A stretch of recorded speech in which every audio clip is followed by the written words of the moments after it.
सत श्री अकाल संगत जी। आज की साखी में हम जानेंगे कि कुछ स्त्रियों ने जो आसाम की रहने वाली थी, उन्होंने भाई मर्दाना जी पर कैसे अपने तंत्र का प्रयोग किया और फिर गुरु नानक देव जी ने भाई मर्दाना जी को किस तरह से छुड़ाया। तो सुनते हैं आज की साखी। गुरु नानक देव साहिब जी त्रिपुरा अगरतला होते हुए नागा पर्वत के राजा देवलूत को सच समाज के सिद्धांत दृढ़ करवाते हुए आसाम के गोलाघाट जिले में पहुंचे। नगर के बाहर गुरुदेव जी ने डेरा लगा लिया।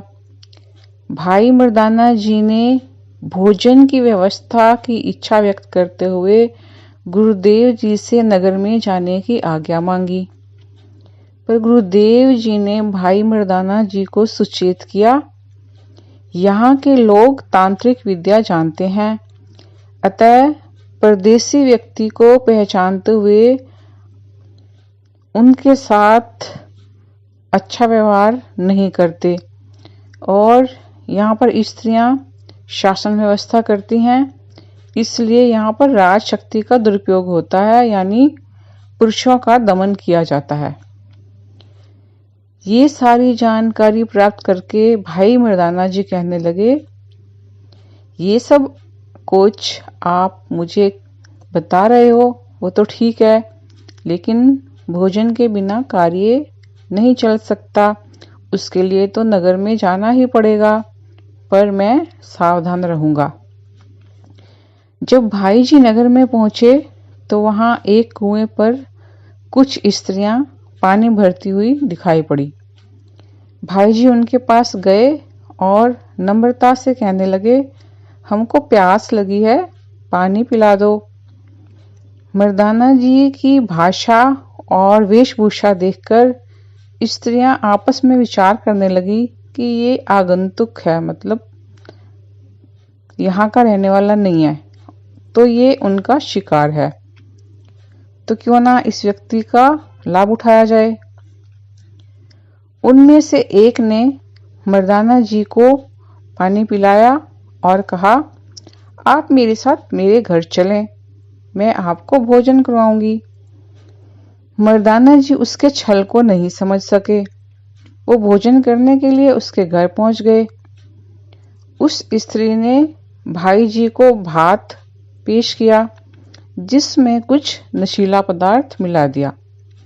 इससे भाई मर्दाना जी अपनी सुध बुध खो बैठे, जैसे कि मर्दाना जी को नशा हो गया। उस स्त्री ने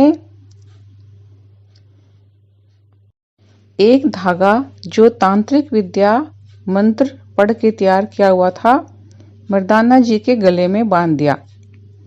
इस धागे में वशीकरण मंत्रों का प्रभाव था, जिससे व्यक्ति गुलाम होना स्वीकार कर लेता है, अर्थात अपने आप को दूसरों का शिकार बकरा बनने देता है, किसी भी बात का विरोध नहीं करता और एक आज्ञाकारी सेवक की तरह सारे कार्य करता रहता है।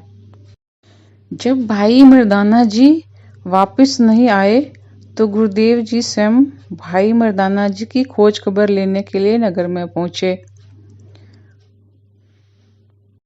कुएं के पास से बच्चों से उन्हें पता चला कि एक आगंतुक को एक स्त्री अपने यहाँ भोजन करवाने के लिए ले गई थी।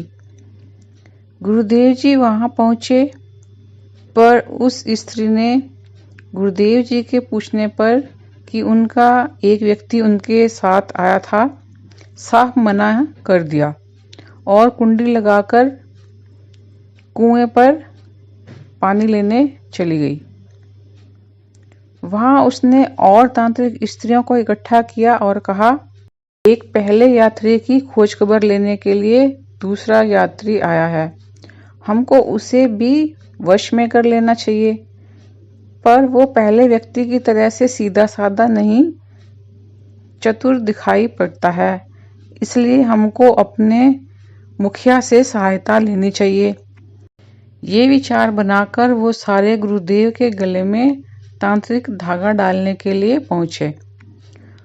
उनको गुरुदेव ने ललकारा और कहा कि तुम शरीर रूप में तो नारी हो, पर तुम्हारे कार्य कुत्तियों जैसे हैं। ये सच सुनकर उनको शर्म का एहसास हुआ, पर क्रोध के मारे उन्होंने अपने मुख्य नेता नूर शाह को बुला भेजा ताकि बदला लिया जा सके। इस पर सारी स्त्रियों ने अपनी सारे तांत्रिक शक्ति का प्रयोग करने के लिए बहुत यत्न किया, पर गुरुदेव जी के आगे उनके सारे तंत्र मंत्र असफल सिद्ध हो गए। उनका कोई भी वार काम नहीं आया। तब गुरुदेव ने अपने एक सेवक को कहा, इस घर की कुंडी खोलकर भाई मर्दाना जी को अंदर खोजो। ऐसा ही किया गया। भाई जी एक कोने में शून्य दशा में पड़े हुए थे।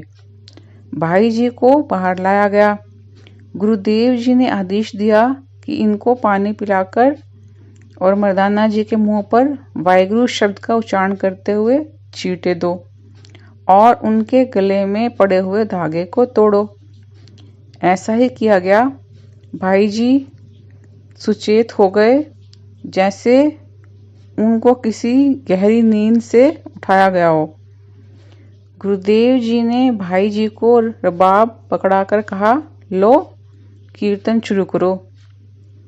यहाँ तो हमको वाणी से ही लड़ाई जीतनी पड़ेगी। गुरुदेव जी ने शब्द का उच्चारण किया। गुणवंती सो राव्या निर्गुण कूके काय, जे गुणवंती थी रहे ताबी सो रावण जाए। मेरा कंत रिसालू की धन अवरा रावे जी रहाओ। इसका अर्थ है, जिस जीव स्त्री को भरोसा हो जाए कि मेरा प्रभुपति सारे सुखों को देने वाला है, तो वो स्त्री उस प्रभु को छोड़कर औरों को खुश नहीं करती। वो जीव स्त्री उस प्रभु का पल्ला पकड़कर अर्थात सहारा लेकर उसको खुश कर लेती है। वो आत्मिक सुख जानती है। लेकिन जिसके पास ये गुण नहीं है, वो जगह जगह भटकती फिरती है। हाँ, अगर उसके अंदर भी गुण आ जाएं, तो वो भी अपने प्रभु को खुश कर सकती है। यहाँ की मुख्य जादूगरनी नूर शाह थी, जिसका असली नाम पद्मा था। उसके पिता नरेंद्र नाथ थे, जो धनपुर के एक सूफी मुसलमान फकीर के चेले हो गए थे। वो सूफी तांत्रिक सिद्धियों में कुशल था। नरेंद्र नाथ पर सूफी का इतना प्रभाव हुआ कि वो और उनकी पुत्री पद्मा ने इनका शिष्य होना स्वीकार कर लिया। उस सूफी फकीर का नाम नूर शाह था। जब उस सूफी नूर शाह की मौत हो गई, तो उसकी जादूगरी का पाखंड और उसका डेरा पद्मा ने संभाल लिया। इस तरह से लोग पद्मा को ही नूर शाह कहने लग पड़े। जब नूर शाह पद्मा वहां पर पहुंची, उस समय भाई मर्दाना जी रबाब बजा रहे थे और गुरुदेव स्वयं कीर्तन कर रहे थे। पद्मा संगीत प्रेमी थी, अतः मधुर करुणामय संगीत की वाणी जो उसके लिए उपदेश रूप में थी, वो सुनकर स्तब्ध रह गई। वो पत्थर की मूर्ति बनी कीर्तन में खो गई। जब कीर्तन खत्म हुआ, तब उसको होश आई। उसके सामने एक तेजस्वी बलवान पुरुष मौजूद थे। उसकी तांत्रिक विद्या के यंत्र मंत्र के सारे शस्त्र व्यर्थ हो गए। उसकी छलने वाली संपूर्ण शक्ति छिन्न भिन्न होकर रह गई और वो अपने आप को कमजोर महसूस करने लगी। फिर गुरुदेव की शरणागत होकर माफी की भीख मांगने लगी और कहने लगी, हमारे सिर पापों के गढ़ों से भरे हुए हैं। हमको इससे आज़ाद करो। गुरुदेव जी ने उसको कहा, अपनी शक्ति का दुरुपयोग तो विनाशता को दावत देना होता है। अगर अपना भला चाहती हो तो मनुष्य कल्याण के लिए कार्य करो, जिससे प्रभु परमात्मा खुश होंगे।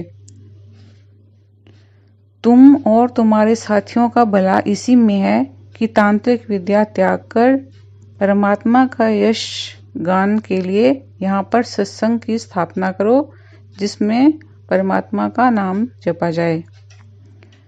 नूर शाह ने, पद्मा जिसका नाम था, उसने फिर गुरुदेव की आज्ञा का पालन करना तुरंत स्वीकार कर लिया। वो जानती थी कि बुरे कार्य का नतीजा अंत में बुरा ही होता है, तो क्यों ना समय रहते हुए किसी महापुरुष की छत्र छाया में इस गलत रास्ते को त्याग कर भला जीवन व्यतीत किया जाए, जिससे उसकी अंतरात्मा शुद्ध हो जाए। गुरुदेव ने सत्संग की स्थापना करवाकर वहां पर गुरुमत दृढ़ करवाने के लिए पद्मा को उपदेशक नियुक्त किया और एक धर्मशाला बनवा दी। तो ये थी आज की साखी। बोलो जी वाहेगुरु, धन गुरु नानक।